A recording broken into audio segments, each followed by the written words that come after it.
This chicken and king talk swirling around out there. It's got me really fired up. If you were active online at some point throughout the early to mid 2010s, then the chances are high that you know exactly what a creepypasta is. What originated as a relatively small community that shared around user-created horror stories and urban legends soon became one of the biggest cultural phenomenons on the entirety of the internet at the time. While internet spooky stories have always been a thing, with chain emails and ARGs, creepypastas seem to capture the imagination of a larger community and encourage the creative abilities of anyone who had a cool concept and an interest in writing. At its peak, creepypasta was unavoidable, as it had become one of the most recognisable online subcultures. So why, in the modern age of the internet, are creepypastas seemingly dead? How is it possible that this once massive subculture is arguably smaller now than it was when it was just finding its footing over a decade ago?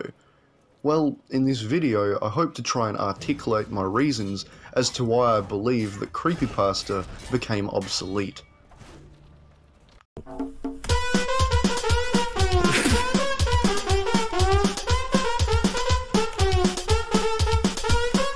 Holy Oliver, I have cataclysmic diarrhea!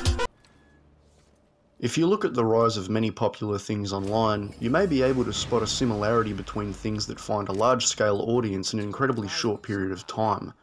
While this isn't always a set-in-stone death sentence for a community or fanbase, it's usually a rule of thumb that I like to follow, that if something becomes incredibly popular in a short period of time, it usually spells disaster for its longevity. When something becomes the talk of the town for so long, its flaws become more accentuated as people begin paying attention more to the negatives than the positives. In the pizzeria, when I order a calzone. This is an issue that pretty much any community that relies on user-created content must deal with. That being the fact that when everyone has access to the same resources as the creators they look up to, anyone can pretty much create anything they want regardless of its quality. It's definitely not easy to create a piece of horror fiction, especially one in the written format. While it's usually pretty easy to tell that something isn't real, the horror genre, when done right, usually hinges off the experiences of real people and uses the mystery of real life to leave you asking questions about everything you know. Of course, when a community such as this hinges off the consistent flow of content, and that content is actively really difficult to create properly, a majority of what people produce is going to be shit. While there are plenty of great examples of the massive potential that the creepypasta genre had early on, it's common knowledge at this point that the best authors in the community were always in the minority. It could also just be down to the fact that it's simply human nature to choose the easy dopamine hits that require no effort to find, as opposed to actually expending effort to find something that's genuinely worth your time. In the same way that someone would avoid reading a good series of books just because there's a barrier of entry that they simply don't want to deal with. Which leads to the stories full to the brim with the same old tropes and cliches finding more success. Because everyone recognises them, they find it easy to enjoy as opposed to finding something that's genuinely produced in order to make you think. Which of course leads us to... I go into the feces zone, fecal diarrhea, that is...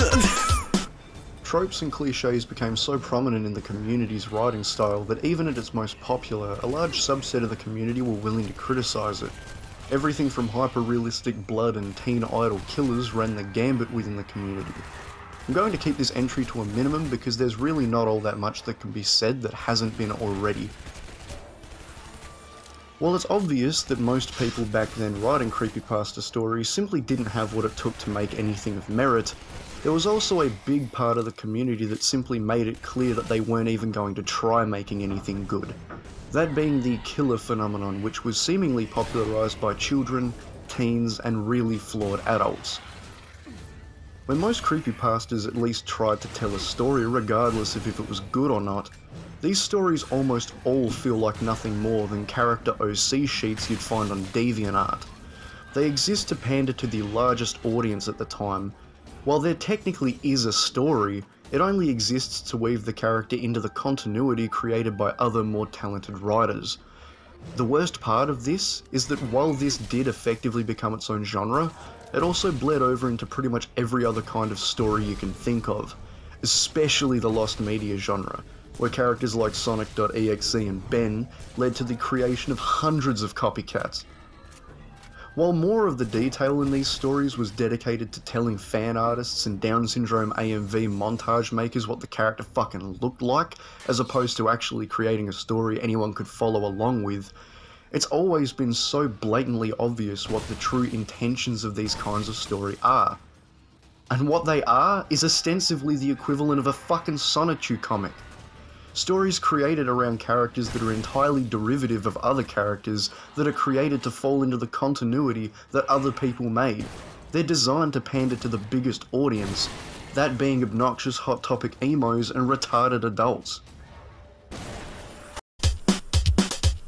I have to leave this in, there was one take only. It took me a year to compose this song, and I did it with my sweaty dog. Back in 2009, the idea of going on forums and message boards was still a popular enough aspect of internet culture for many people that the facilitation and necessity of creepypasta in a way was at least justifiable. But in today's world, most people's internet experience revolves around 2 or 3 social media platforms and the apps they use to watch content. So the idea of people actively going out of their way to find new creepypastas became less of a priority. And with most of the new content platforms being based around short-form videos and capturing life's moments and other gay bullshit like that, the main focus of horror content online has shifted to platforms like TikTok and YouTube Shorts. I actually did some research for this video by watching some of the horror content popular on these platforms, and in a very fitting way, most of it is equally as shit as what creepypastas used to be. I think that says a lot about the future of horror in the coming generations. And there you have it, my thoughts on why the creepypasta genre died. Actively not being able to evolve and change with the times, being full to the brim with people who were shit at producing the content that the genre actively needed to survive, and most importantly, being a relic of the past. If you have your own thoughts about the topic, I would love to hear them in the comments. So, at the end of the day, thanks for watching, fuck JC the Hyena, and Godspeed.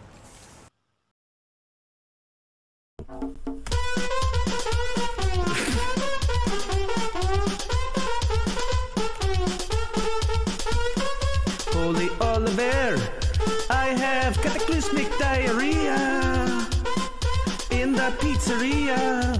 When I order a calzone, I go into the feces zone. Fecal diarrhea, that is